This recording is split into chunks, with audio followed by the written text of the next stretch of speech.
चलिए, तो आज आपको पहले यूट्यूब में एक कहानी सुना देता हूँ, फिर हम अब किस टॉपिक पे चर्चा करें उस पर डिस्कस करेंगे। एक गांव था। एक गांव में दो गरीब महिलाएं रहती थी।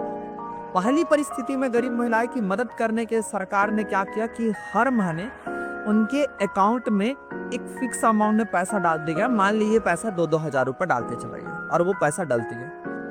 दूसरे परिस्थिति में सरकार ने क्या किया कि महिला को स्किल दिया कि किस प्रकार से वो अगरबत्ती बना सकते हो थी, और महिला वो सीख कर फिर अगरबत्ती का कार्य स्टार्ट कर दिया और धीरे धीरे अपने गांव में बिजनेस के रूप में उसको करने लगी और आसपास के गांवों को भी पे वो अगरबत्ती का सप्लाई करने लग गया।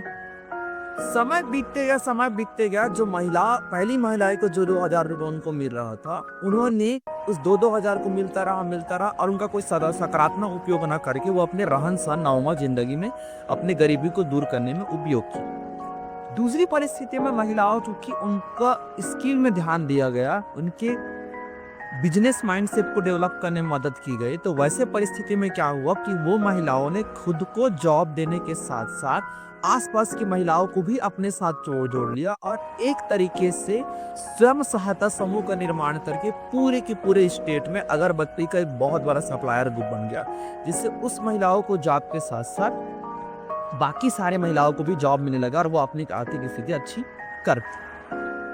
अब ये कहानी है क्या? तो आज का हमारा जो टॉपिक है वो हम लोग फ्री बीज रेवड़ी कल्चर के बारे में पढ़ेंगे। तो नमस्कार दोस्तों, आज जो हमें पढ़ना है वो हमें रेवड़ी कल्चर के बारे में जानना है। पहले परिस्थिति है क्या समझो।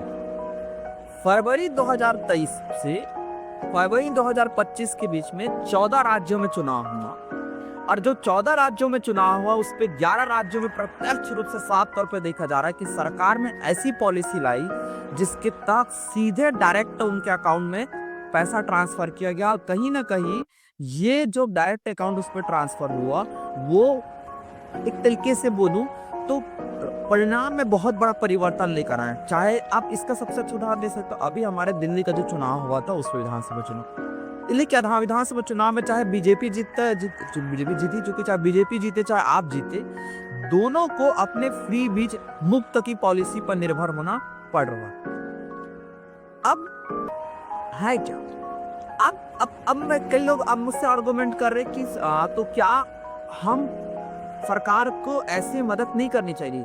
पहले हमें ये समझना पड़ेगा कि कौन सी पॉलिसी को हम मुफ्त की पॉलिसी बोलेंगे और कौन सी पॉलिसी को अब जरूरी पॉलिसी बोलेंगे। इसके कई सारे पहलू हो सकते परिभाषित करने का। मैं अपना भी ये रखता हूँ कि ऐसी पॉलिसियाँ जो कैपिटल पूंजी के विकास में मदद करता हो, देश के विकास में मदद करता हो, ऐसी पॉलिसी को हम लोग एक तरीके से वेलफेयर पॉलिसी या जरूरी पॉलिसी के रूप में ले सकते हैं। लेकिन वो पॉलिसी जो पर्टिकुलर इस उद्देश्य से ये बनाया गया कि इसका पॉलिटिकल फायदा ले सके और कोई डेवलपमेंट में ना करे, तो ऐसी पॉलिसी को मुफ्त की पॉलिसी या रेवड़ी कल्चर के अंतर्गत रखना चाहिए।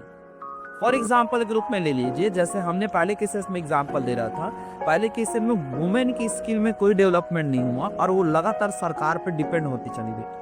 बट दूसरे परिस्थिति में ये हो गया, जो दूसरे वुमेन थे उन्होंने क्या किया, एक तरीके से एक नया जॉब अपने क्रिएट किया और देश के विकास में, साथ साथ अपने मोहल्ले के विकास में, अपने आसपास के गाँव के विकास में उन्होंने क्या किया, मदद किया। तो पहला वाला जो पॉलिसी था उसको आप मुफ्त की पॉलिसी या रेवड़ी कल्चर बोल सकते हो। बट दूसरी जो पॉलिसी थी वो कहीं ना कहीं बेनिफिशियल पॉलिसी थी जो गवर्नमेंट के डेवलपमेंट में मदद। अच्छा, अब मुद्दा ये बनता है कि क्या सर ये भारत बस में देखने को मिलता? नहीं, कई सारे यूरोपियन देश है जहाँ पे इस प्रकार की पॉलिसी देखने को मिलता है।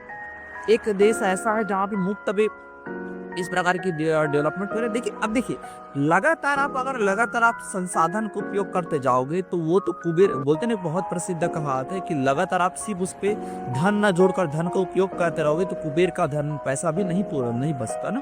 सेम यहीं पे सरकार को अगर लग रहा है कि हम लगातार मुफ्त में योजनाएं देते रहेंगे और वो हम पर डिपेंड होता चला जाएगा, तो ऐसे केसेस में देश का विकास संभव नहीं है। सरकार को स्किल पे ध्यान देना चाहिए। सरकार को उनको इस प्रकार से प्रिपेयर करना चाहिए कि वो खुद अपने पूंजी का उत्पादन कर सके, तो वैसे परिस्थिति में एक बेहतर भारतीय समाज का निर्माण हो सकता है। इसके उदाहरण स्वरूप देखिए, स्क्वेंडरेज देश आप जानते हो, जैसे उदाहरण आप स्वीडन ले सकते हो, डेनमार्क ले सकते हो, नीदरलैंड ले सकते हो। यहाँ ऐसे पॉलिसी चलती है, बट ये पॉलिसी किस रूप में देखने को मिलता है, यहाँ जो पैसा है उसका इन्वेस्टमेंट, उसका बहुत बड़ा मात्रा में इन्वेस्टमेंट एजुकेशन फील्ड में, स्किल डेवलपमेंट में, हेल्थ फैसिलिटी में इन्वेस्टमेंट किया जाता है, क्योंकि ये सब चीज़ कैपिटल इन्वेस्टमेंट है। इंफ्रास्ट्रक्चर डेवलपमेंट में यूज इसके इन्वेस्टमेंट किया जाता है। ये सब इधर एक कैपिटल इन्वेस्टमेंट है और इसका प्रभाव इस रूप में देखा जा सकता है कि आज दुनिया के सबसे डेवलप कंट्री में इनका नाम गिना जाता है। जो भी इंडेक्स निकाल के देखिए पहले इन देशों का नाम आता है। मैं ये नहीं कहता हूँ कि सरकार को ऐसे वेलफेयर स्टेट के लिए वर्क नहीं करना चाहिए, बल्कि मेरा सुझाव से भी इतना है, सरकार को साथ साथ जनता से भी मेरा अपील इतना है कि हमें ऐसे योजनाओं पे ध्यान देना चाहिए जो पूंजी का विकास करता हो, भाई ये जो स्किल लेने पे विकास करता हो। प्राइमरी रूप में हाँ, ये देखने का प्रभाव ऐसा लगता है कि जो मुफ्त में पॉलिसी जो मिल रही है, जैसे कि लैपटॉप आपने डिस्ट्रीब्यूट कर दिया, मोबाइल आपने डिस्ट्रीब्यूट कर दिया, देखने पे तो ऐसा लगता है कि इनका प्रभाव समाज पे दिखा देता है, लेकिन धीरे धीरे ये समाज को खोखला करता चला जाता है। तो हमें एक ऐसी पॉलिसी बनानी पड़ेगी जो कहीं ना कहीं पूंजी विकास में हमारा क्या करता हो, मदद करता हो। इसके लिए एक शब्द मैं इस्तेमाल करता हूँ कि रेवड़ी कल्चर को छोड़कर हमें उस कल्चर की ओर प्रमोट करना चाहिए जो पूंजीवाद कल्चर को, जो एक तरीके से विकास के कल्चर को लेकर आए।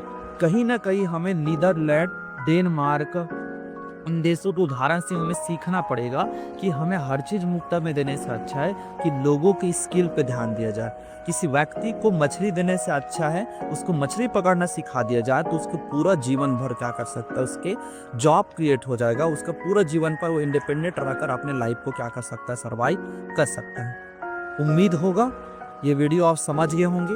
अगर इस पे आपका राय है तो इसको पक्का शेयर कीजिए। नेक्स्ट वीडियो के साथ हम कल मिलते हैं। धन्यवाद।